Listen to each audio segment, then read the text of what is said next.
इससे मुझे याद आया कि वो एक मूवी आई थी मिमी करके, जिसमें कृति सेनन वो सरोगेट मदर बनी थी। आई गेस उसमें दिखाया गया था कि बेबी को डाउन सिंड्रोम का रिस्क है या फिर डाउन सिंड्रोम का रिस्क, तो उसमें कैसे पता चलता है, वो कितना एक्यूरेट है? It's not as dramatic as it is shown in the movie. कि पहले तो उनको ये समझना जरूरी है कि जब हमने बोल दिया कि आपके बच्चे को डाउन सिंड्रोम का रिस्क है, इसका मतलब ये नहीं है कि बच्चे को डाउन सिंड्रोम है। जो बेबी है वो जब मदर के उम्र में रहता है, मतलब माँ के गर्भ में है, तो क्या उसको माँ की आवाज़ सुनाई देती है? क्या वो माँ को स्मेल कर सकता है? और माँ के जो खाने पीने की चीज़ें हैं जो माँ खाती है, उससे बेबी के ऊपर कुछ असर आता है? तो अगर बाई चांस किसी का मिस हो गया, उनको पता नहीं था या फिर किसी कारण से अगर छूट गया, तो जैसे ही आपको पता चले कि आप प्रेग्नेंट है, इमीडिएटली आप स्कैन के लिए आइए। अगर यूरिन में टेस्ट किया तो प्रेगनेंसी पॉजिटिव आई और अल्ट्रासाउंड करने आए तो बेबी नहीं दिख रहा है, कुछ डेंजरस कंडीशंस होती हैं जैसे मोलार प्रेगनेंसी, तो बच्चा प्रॉपरली बना नहीं है और वो बच्चे का मल्टीपल डिविजन्स होकर के वो मोल जैसा फॉर्म हो गया है, तो in that condition we will not be able to see the embryo. तो इसका मतलब ये है कि एक happy mother is equal to a happy baby. Level की हम 3D फेस देख सकते हैं बेबी का। बहुत पेरेंट्स आते हैं आजकल इस क्वेश्चन को लेकर और इस डिमांड के साथ में कि हमें बेबी का फेस देखना है। बेबी के फीचर्स पता चल जाते हैं कि राउंड फेस रहेगा, आईज छोटी रहेगी, बड़ी रहेगी, सारे स्ट्रक्चर्स, मतलब आप मान लीजिए मोटा मोटा करके हम 200 तक 200 चीजें हम इस स्कैन में देखते हैं। इतना कुछ दिखता है बहुत। मदर्स को ऐसा सिचुएशन फेस करना पड़ता है जहाँ की 7 या 8 वीक्स के बाद भी बेबी का हार्ट बीट नहीं दिखता है। कारण इंडिया में ये हो जाता है कि 24 हफ्ते के बाद में लीगली अबॉर्शन कराना अलाउड नहीं है। तो अगर बेबी को कुछ ऐसी कंडीशन है जो लाइफ से कंपैटिबल नहीं है और आप अबॉर्ट कराना चाहते हो, पहला जो स्कैन होता है वो कब करते हैं, उसके अंदर क्या क्या चीजें देखते हैं? 35 के अबव या प्रेगनेंसी प्लान करते हैं लोग, तो एक वो हम लोग हाई रिस्क प्रेगनेंसी में मानते हैं। क्योंकि बट आप सबको पता होना चाहिए कि यूएसजी इज नॉट रेडिएशन, उसमें कोई भी रिस्क नहीं होता है, टोटली सेफ है। हेलो दोस्तों, स्वागत है आपका सेहत गुरु पॉडकास्ट में। मैं हूं डॉक्टर संदीप गुप्ता। आज हम बात करेंगे कि प्रेगनेंसी के वक्त जो माँ का स्कैन होता है, यूएसजी होता है, वो हम क्यों करते हैं, कब करते हैं, कितने सारे स्कैन की ज़रूरत पड़ती है, और जब हम स्कैन करते हैं तो हमें कैसे पता चलता है कि माँ के गर्भ के अंदर बच्चा ठीक है या बच्चे में कोई प्रॉब्लम है। तो इस टॉपिक के बारे में बात करने के लिए आज हमारे साथ हैं बेंगलोर की top fetal medicine expert doctor Prerna Jhawar ma'am. Ma'am, आपका स्वागत है हमारे पॉडकास्ट में और बहुत बड़ा थैंक यू आपको हमारे पॉडकास्ट में टाइम निकाल के आने के लिए। In fact thank you doctor Sandeep, मुझे आपने इनवाइट किया इस पॉडकास्ट पे। एंड मैं बहुत ही खुश हूँ कि हम इस बहुत ही इंपॉर्टेंट टॉपिक पे आज डिस्कस करने वाले हैं कि स्कैन्स क्यों करते हैं, कब करते हैं। जब भी स्कैन्स के लिए प्रेग्नेंट लेडीज़ हमारे पास आती है वो बहुत एंशियस होती है, बहुत क्वेश्चंस होते हैं उनके पास में, तो आई होप आज हम उन सारे क्वेश्चंस का जवाब दे पाएंगे। बहुत सारे क्वेश्चंस हैं, बहुत सारे डाउट्स हैं और कई बार लोग डरे रहते हैं कि हमारा स्कैन क्यों हो रहा है, उसमें क्या निकला है, और क्यूरियोसिटी भी बहुत रहती है। तो मैम मुझे बताइए कि पहला जो स्कैन होता है वो कब करते हैं, उसके अंदर क्या क्या चीज़ें देखते हैं, और स्कैन से पहले मदर्स को क्या प्रिपरेशन कुछ करने की ज़रूरत है या कुछ सावधानी रखने की ज़रूरत है? ये बहुत ही इंपॉर्टेंट क्वेश्चन है कि पहला स्कैन कब करवाना है। तो पहला स्कैन प्रेगनेंसी के 6 से 8वें हफ्ते, मतलब कि 1.5 से 2 महीने के बीच में होता है। इसको हम डेटिंग स्कैन या वाइबिलिटी स्कैन बोलते हैं। ये स्कैन यूजुअली इंटरनल स्कैन होता है। इस स्कैन में हम उनको बताते हैं कि प्रेगनेंसी जो है ये यूट्रस के अंदर है कि नहीं। It should be inside the uterus. Uterus के बाहर, मतलब कि ट्यूब्स में या ओवरीज में या कोई और जगह अगर प्रेगनेंसी हो जाती है तो इट इज़ वेरी डेंजरस। सो सबसे पहले ये प्रेगनेंसी इनसाइड द यूट्रस है, सिंगल प्रेगनेंसी है या ट्विन प्रेगनेंसी है, उसके अलावा बेबी का ग्रोथ ठीक है कि नहीं और हार्ट बीट है कि नहीं। तो ये कुछ इंपॉर्टेंट क्वेश्चंस के आंसर देते हैं हम इस स्कैन में। तो बेसिकली मतलब इक्टोपिक प्रेगनेंसी है या नॉर्मल प्रेगनेंसी है ये पता चलता है, और कितने सारे बेबीज़ हैं ये, और बेबी का हार्ट बीट अगर दिख सकता है तो दिख जाता है। तो इसी से रिलेटेड क्वेश्चन है कि कई बार मदर्स को ऐसा सिचुएशन फेस करना पड़ता है जहाँ की 7 या 8 वीक्स के बाद भी बेबी का हार्ट बीट नहीं दिखता है। तो ऐसे सिचुएशन में बहुत डर जाते हैं, पैनिक हो जाते हैं मदर्स। तो उस सिचुएशन में आप लोग कैसे गाइड करते हो और उसका क्या रीज़न हो सकता है? तो ये बहुत बार ऐसा होता है कि वो पहले स्कैन के लिए आए और हमने उनको बोला कि अभी हार्ट बीट नहीं है, लेकिन इसमें घबराने की कोई बात नहीं है, क्योंकि कभी कभी हार्ट बीट लेट भी आती है, क्योंकि हमेशा आपकी प्रेगनेंसी 6ठे हफ्ते की नहीं होती है। कभी आप थोड़े जल्दी आ जाते हैं, 5वां ही हफ्ता है अभी, तो अभी बेबी का हार्ट बीट नहीं बना होगा। तो हम सीरियल स्कैन्स करते हैं कि पहला स्कैन किया, उसके 1 हफ्ते बाद या 2 हफ्ते बाद फिर से बुलाएंगे, फिर से चेक करेंगे। तो बहुत मैक्सिमम टाइम्स सेकेंड स्कैन में हार्ट बीट आ जाती है बच्चे की। 7वें हफ्ते तक, 8वें हफ्ते तक स्कैन में हार्ट बीट आ जाती है। तो मदर्स को उतने पैनिक करने की जरूरत नहीं है। आई गेस कि ये पीरियड से जो हम डेटिंग करते हैं, वीक्स का जो असेसमेंट करते हैं, वो पूरा 100% नहीं एक्यूरेट होता एक्यूरेट है, नहीं इसलिए ऐसा होता है हाँ कि उसकी एक्यूरेसी एकदम एग्जैक्ट नहीं बढ़ती, कभी डेट याद नहीं रहता, या फिर उसमें थोड़ा सा 100% पता नहीं चलता, इसलिए कई बार 6 to 8 वीक्स में हमें हार्ट बीट नहीं नहीं दिखती, तो उतना डरना नहीं है। 1-2 वीक्स के बाद अगर वो जाके देखते हैं तो अक्सर ऐसा आ जाता है। Exactly definitely. तो मैम ये जो डेटिंग स्कैन है जो आपने बताया कि 6 to 8 वीक्स में करते हैं, तो अगर बाई चांस किसी का मिस हो गया, उनको पता नहीं था या फिर किसी कारण से अगर छूट गया, तो उसमें क्या कर सकते हैं, और अगर मिस हुआ तो उससे कुछ नुकसान होता है, ये भी बता दीजिए मैम। तो अगर ये मिस हो गया है, हम्म, जैसे कि आपने बोला कि डेट्स नहीं पता होती है, तो हम्म, दे आर नॉट श्योर कि प्रेग्नेंट है कि नहीं, कभी वो लेट आते हैं। हम्म, तो जैसे ही आपको पता चले कि आप प्रेग्नेंट है, हम्म, इमीडिएटली आप स्कैन के लिए आइए, हम्म, क्योंकि अगर ये मिस हुआ तो जैसे मैंने बताया कि we can miss some dangerous conditions, जैसे कि ectopic pregnancy and all. Hmm, तो अगर जब भी मिस हो गया है ये स्कैन, तो as soon as you come to know that you are pregnant, you hmm, should come. Hmm, 9 weeks 10 weeks पर भी हम डेटिंग कर सकते हैं। जी। So you should come as soon as you know that you are तो pregnant. इसको dating scan शायद इसलिए बोलते हैं कि इससे आप एक एस्टिमेटेड डेट ऑफ डिलीवरी भी प्रिडिक्ट करते हैं प्रेडिक्ट कर अल्ट्रासाउंड के माध्यम से। दो तरीके होते हैं, जैसे कि हम जानते हैं कि एक पीरियड से हम कैलकुलेट करते हैं, और एक आप अल्ट्रासाउंड के माध्यम से भी कैलकुलेट करते हैं कि इनका कब डिलीवरी, एस्टिमेटेड डिलीवरी आता है। करेक्ट। तो हम ये जो डेटिंग स्कैन इसीलिए बोलते हैं कि हम इससे उनको एक एग्जैक्ट ड्यू डेट बता देते हैं हाँ, कि this is the date when you will be delivering the उसी के बेबी, आसपास उसी के डिलीवरी होने आसपास वाली है। डिलीवरी होने वाली है। अच्छा। तो मैम एक इंटरेस्टिंग क्वेश्चन है, कई बार ऐसा हो सकता है क्या कि अगर यूरिन में टेस्ट किया तो प्रेगनेंसी पॉजिटिव आई, और अल्ट्रासाउंड करने आए तो बेबी नहीं दिख रहा है, तो ऐसे सिचुएशंस में मदर्स बहुत डर जाती है या फिर उनको पता नहीं होता कि क्या होता है एक्चुअली, तो इसका क्या कारण हो सकता है? बहुत ही कॉमन कंडीशन है जब ऐसा होता है कि वो लोग तुरंत आ गए, कि हम्म, पीरियड्स मिस हुए, प्रेगनेंसी टेस्ट किया एंड हाँ, दे जस्ट कम की स्कैन करके देख लीजिए बच्चा हाँ, ठीक है कि नहीं है। हाँ, तो कभी कभी क्या होता है कि स्कैन में नहीं दिखता है बच्चा। क्यों नहीं दिख सकता है? क्योंकि या तो वो बहुत जल्दी आ गए हैं। अब जब अच्छा, आपने यूपीटी किया है तो आपकी हाँ, एचसीजी लेवल्स 20-30 होते तभी पॉजिटिव आ जाएगा। अच्छा, बट स्कैन करने के लिए एचसीजी लेवल्स एटलीस्ट 1500 होना चाहिए स्कैन में बच्चा दिखने के लिए। तो पहला कारण तो ये है कि आप बहुत जल्दी आ गए हैं, मतलब कि 6 to 8 वीक्स अगर वेट नहीं वेट किए, नहीं या किया। फिर हमको डेट कैलकुलेट करने में कुछ एक्यूरेसी नहीं है, मतलब डेट कैलकुलेट करने में थोड़ा आगे पीछे हो गया, तो कई बार जल्दी आने से वो बेबी वहां पर दिखता नहीं है, राइट? हाँ, और तो क्या हो सकता पहला है? ये है। हाँ, दूसरा ये है कि आपका एचसीजी वैल्यूज ज़्यादा हैं, हाँ, फिर भी प्रेगनेंसी नहीं दिख रही है। हाँ, तो या तो प्रेगनेंसी कहीं बाहर है, हम्म, एक्टोपिक प्रेगनेंसी है, या फिर इम्प्लांटेशन फेलियर हुआ है, मतलब बच्चा गर्भ में अच्छे से बैठा नहीं है, हम्म। उसकी वजह से सिर्फ एचसीजी वैल्यूज बढ़ी हैं लेकिन बच्चा डेवलप नहीं हुआ है। तो उस सिचुएशन में उसको प्रेगनेंसी नहीं मानेगा, मतलब प्रेगनेंसी फेलियर है एक तरह से। फेलियर है, प्रेगनेंसी फेलियर है। और तीसरा कंडीशन है, कभी कभी बहुत ही रेयरली कुछ डेंजरस कंडीशंस होती हैं जैसे मुलार प्रेगनेंसी। तो बच्चा प्रॉपरली बना नहीं है और वो बच्चे का मल्टीपल डिविजन्स होकर के वो मोल जैसा फॉर्म हो गया है। तो in that condition we will not be able to see the embryo. But ये रेयर है, मोस्टली ये होता है कि कभी कभार डेट फेलियर की वजह से जल्दी आ जाता है तो दिखता नहीं है बेबी, राइट? एग्जैक्टली। ठीक है। हम ये जो प्रेगनेंसी में स्कैन होते हैं, इसको लेकर भी बहुत लोग कंफ्यूज होते हैं कि कितने सारे स्कैन कराने पड़ते हैं। कई लोग तो इस बात से परेशान है कि बार बार ये स्कैन क्यों करवाते हैं। तो टोटल कितने नंबर ऑफ स्कैन एक प्रेगनेंसी में करना जरूरी है ना?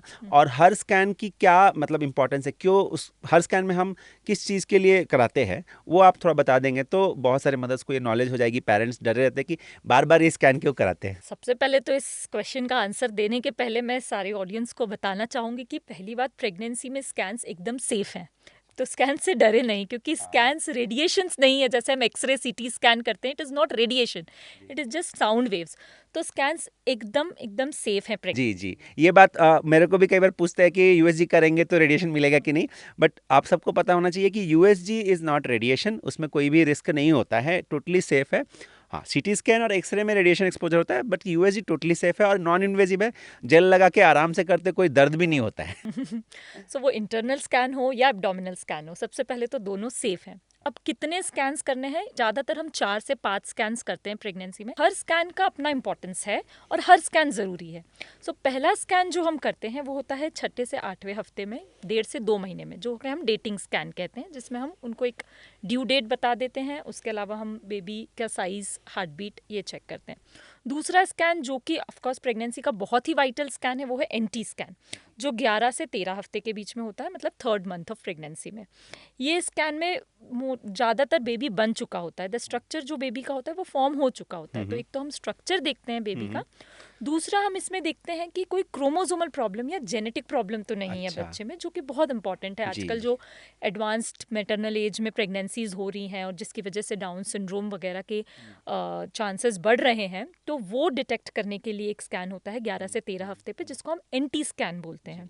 थर्ड स्कैन जो हम करते हैं उसको हम बोलते हैं एनॉमली स्कैन। ये भी बहुत इंपॉर्टेंट स्कैन है, जो 18 से 20 हफ्ते के बीच में, यानी कि आपकी 5वें मंथ ऑफ प्रेगनेंसी में होता है। जी, जी। इसमें अब बच्चा प्रॉपरली बन चुका है, इतना बड़ा है कि हम सारे स्ट्रक्चर्स देख सकते हैं, और इतना एकदम एग्जैक्ट साइज है कि हमको सारे स्ट्रक्चर्स प्रॉपरली दिख जाएं। अच्छा। तो बेबी का head formation, brain formation, heart, eyes, face, limbs, spine, internal structures जैसे कि स्टमक, किडनीज, सारे स्ट्रक्चर्स, मतलब आप मान लीजिए मोटा मोटा करके हम 200 तक 200 चीज़ें हम इस स्कैन में देखते अच्छा, हैं। इतना कुछ दिखता है? बहुत टेक्नोलॉजी इतनी एडवांस है अब। अच्छा। तो जी मैम। ये सारी स्कैन्स, ये हमारा 3 स्कैन हो गए थर्ड मैम। स्कैन हो हाँ, गया। और?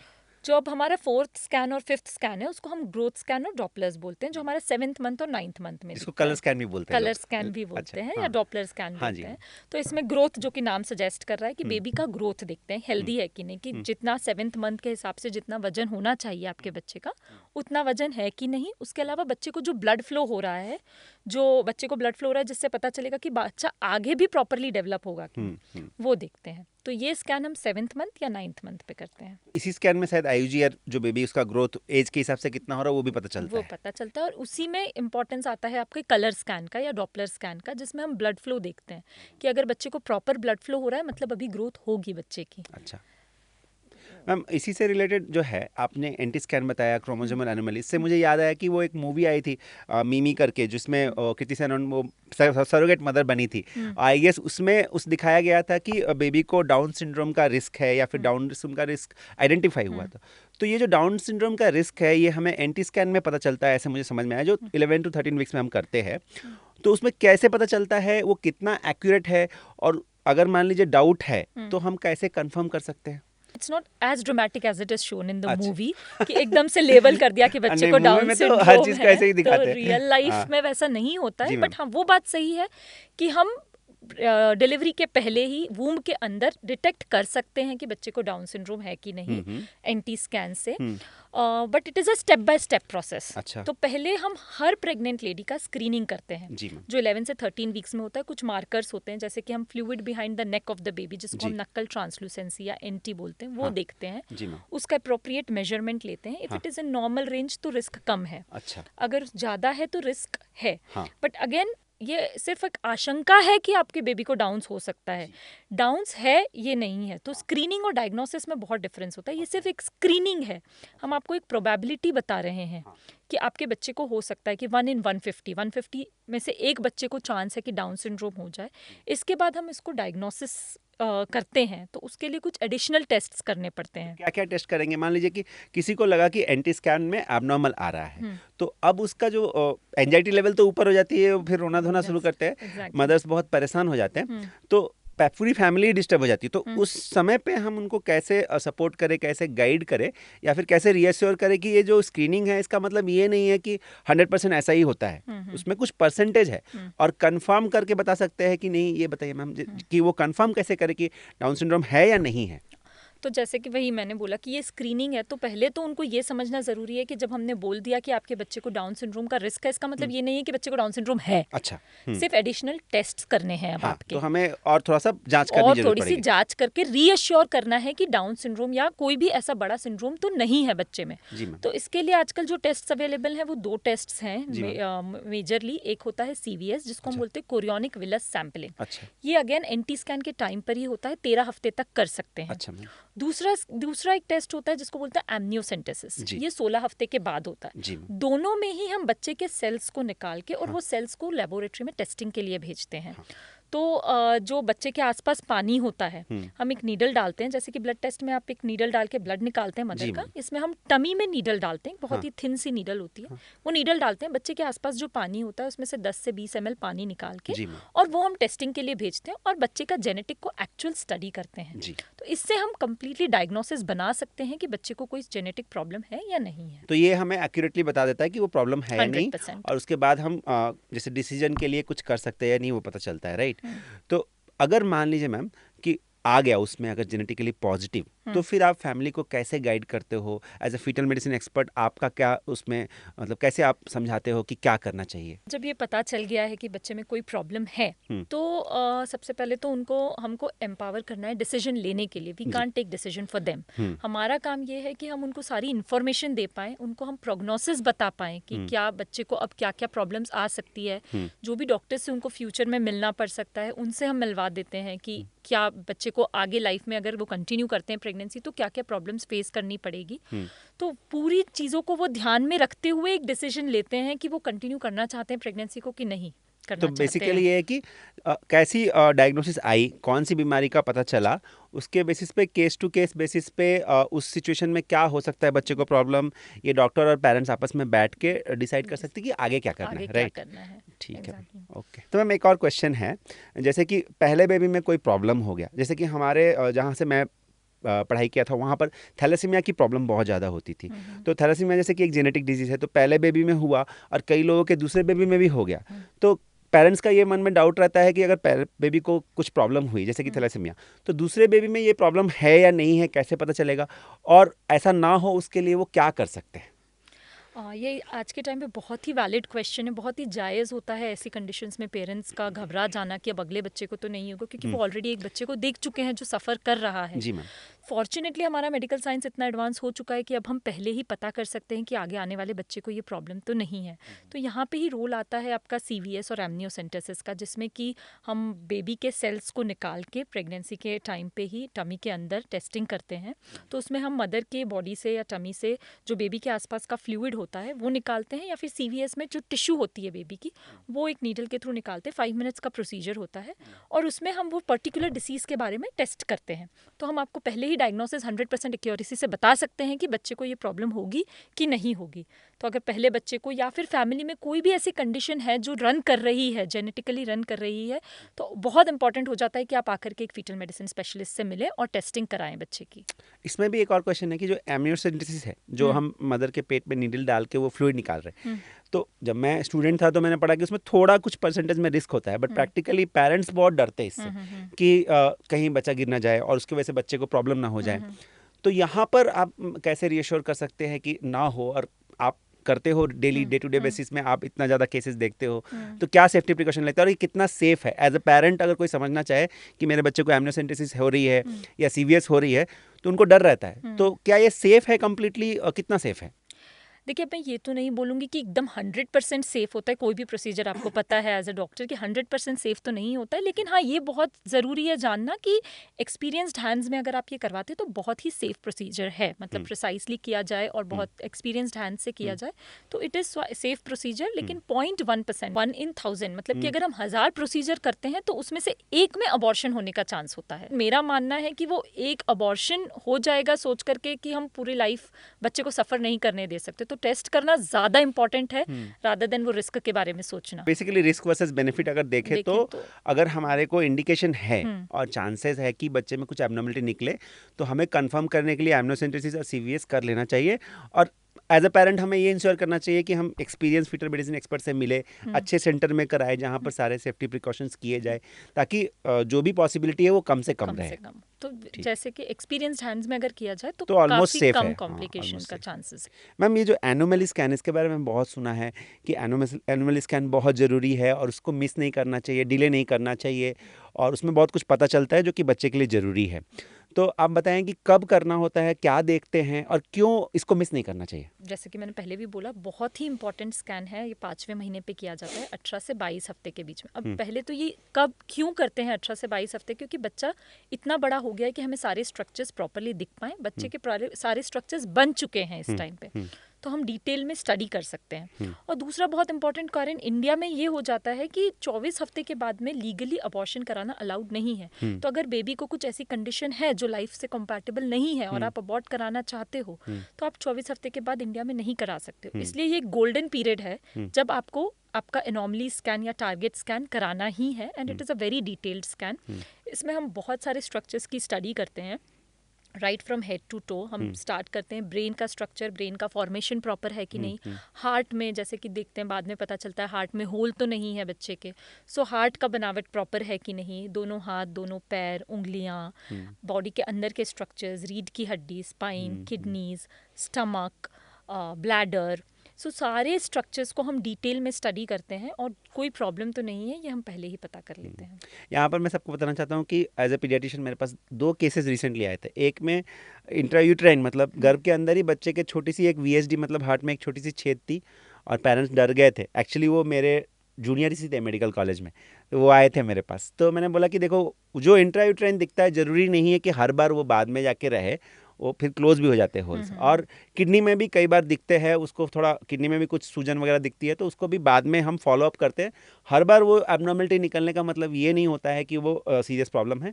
इसको आप अपने फीटल मेडिसिन एक्सपर्ट या गायनेकोलॉजिस्ट से डिस्कस करके ही उसको समझने का ट्राई करें, अपने से ज़्यादा डरे नहीं।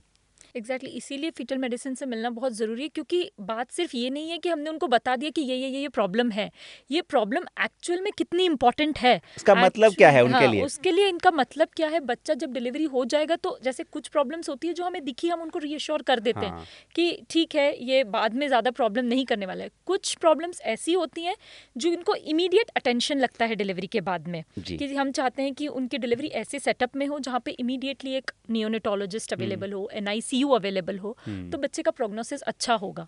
तो ये सिर्फ ऐसा नहीं है कि हमने एक डायग्नोसिस कर लिया और वो उनको पैनिक क्रिएट नहीं करना है। तो गोल इज कि हम उनको प्रॉपरली समझा पाएं कि ये जो कंडीशन है इसको अब हम आगे जब बच्चा डिलीवर होगा तो कैसे मैनेज करेंगे, and there will be no surprises for you when the baby is coming out. Ma'am एक बार मुझे ऐसा बताया गया था, एक मदर ने फ़ोन किया कि सर हमने अल्ट्रासाउंड करने गए और डॉक्टर ने बोल दिया कि आपके बेबी का पोजीशन सही नहीं है। तो वो फिर डर गए और पैनिक होने मुझे कॉल करने लगे, क्योंकि मैं बहुत लोगों का फैमिली डॉक्टर भी हूँ, तो उनको डर लगता है तो पहले मुझे ही फ़ोन घुमाते। तो इस तरह की सिचुएशन में क्या होता है और डरने की ज़रूरत है कि नहीं?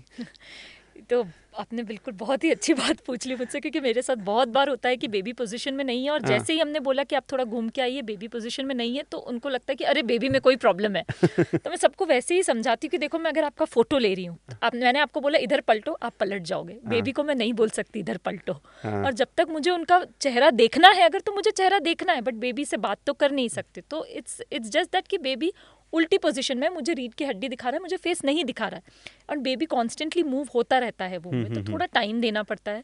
तो हम मदर्स को बोलते हैं जाइए थोड़ा सा स्वीट खा के आइए, थोड़ा सा वॉक करके आइए, बेबी को थोड़ा टाइम दो, बेबी टर्न हो जाता है और फिर हम वो स्ट्रक्चर्स को प्रॉपरली देख लेते हैं। तो इसमें बिल्कुल भी पैनिक करने की जरूरत नहीं है। It is a very very natural phenomenon कि बेबी मूवमेंट्स करता रहता है। In fact it is a good thing कि आपका बेबी मूव कर रहा है, so it is a sign of a healthy pregnancy. तो अगर पोजिशन में नहीं है तो पैनिक नहीं होना है, थोड़ा मूवमेंट्स कीजिए, बेबी पोजीशन में आएगा और फिर से डिटेल स्टडी हो जाएगी। ठीक है। ओके मैम, तो एक और जो मुझे बहुत डाउट लगता है कि लोग लिखते हैं पेपर में कि हाई रिस्क प्रेगनेंसी, और हाई रिस्क प्रेगनेंसी से पेरेंट्स की एंजाइटी बहुत ज़्यादा हाई हो जाती है।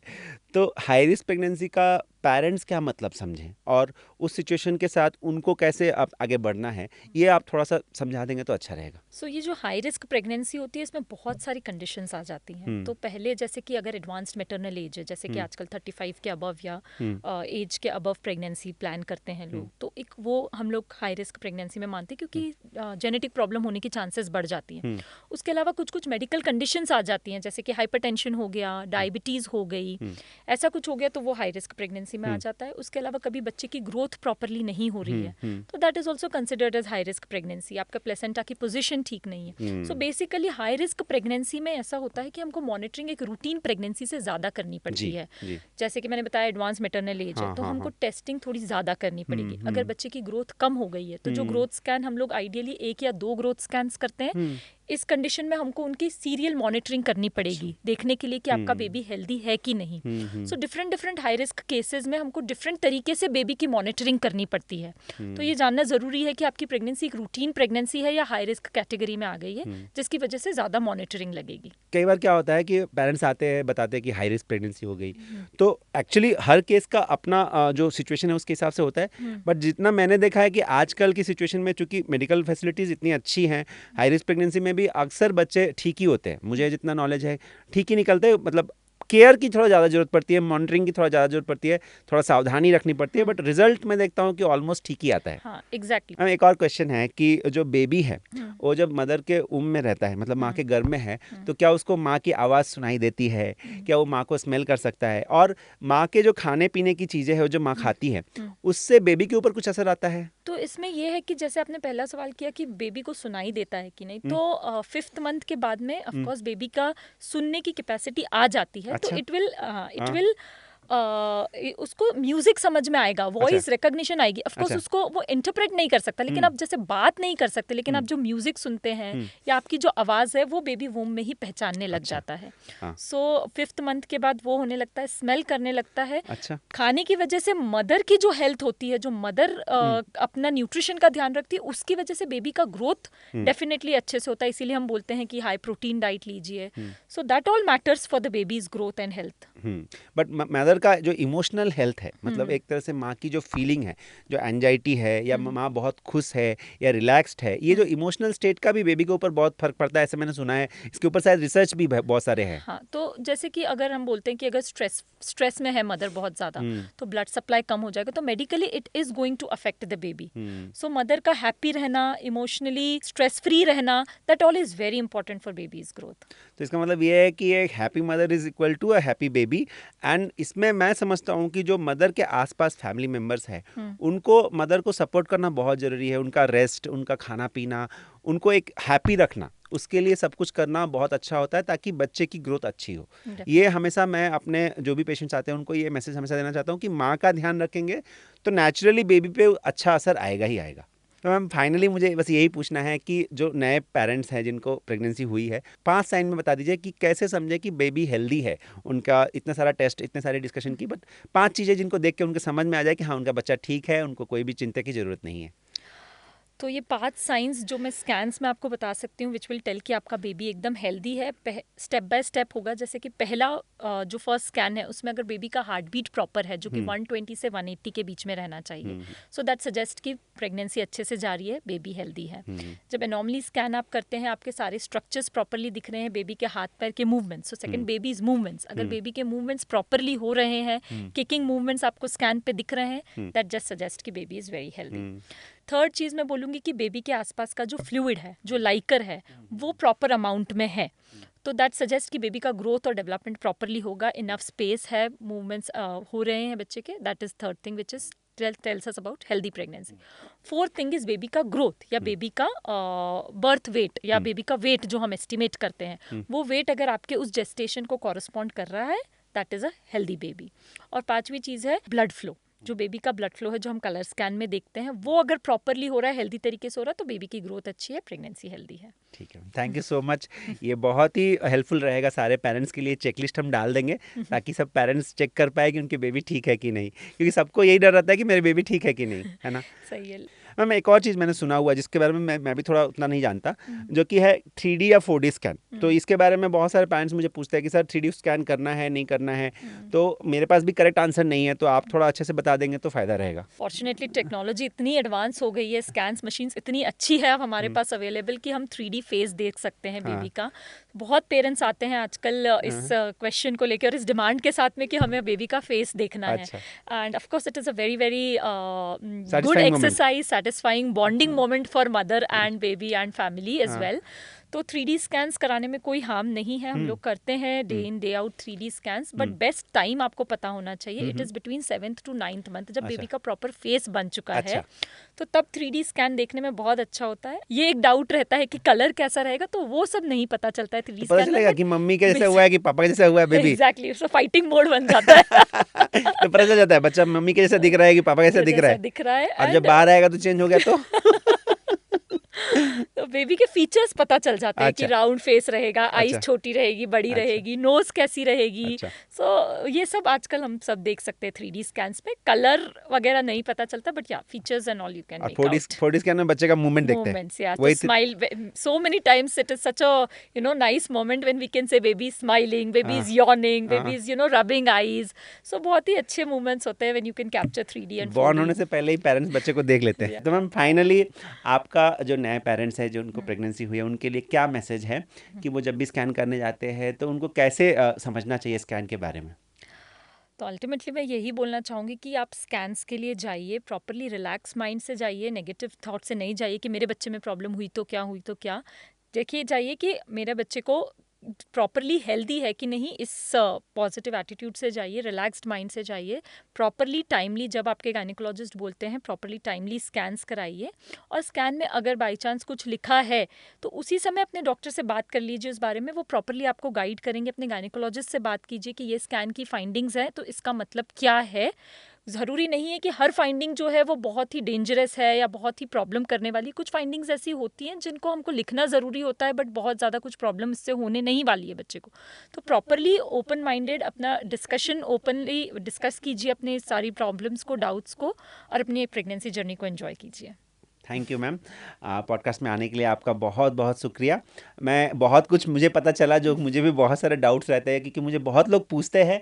और फीटल मेडिसिन का मतलब ये होता है कि जब बच्चा माँ के गर्भ में है, और हम लोग एज अ पीडियाट्रिशियन बच्चे को तब देखना शुरू करते हैं जब उसका जन्म हो गया है। तो हमें कंफ्यूज ना करें कि हम वुम में डॉक्टर नहीं है, मैडम है, फीटल मेडिसिन एक्सपर्ट बोलते हैं इनको, जो बच्चा जब माँ के गर्भ में रहता है तो उनका ध्यान रखते हैं। और मैडम का वंस अगेन बहुत थैंक्स, मुझे बहुत कुछ पता चला। मैडम का कॉन्टैक्ट लिंक हम डिस्क्रिप्शन में डाल देंगे, जहाँ से आप मैडम को कैसे कॉन्टैक्ट कर सकते हैं कंसल्टेशन के लिए या फिर कोई सेकेंड ओपिनियन के लिए, आप उसको हमारे इस वीडियो के लिंक में देख सकते हैं। Thank you so much.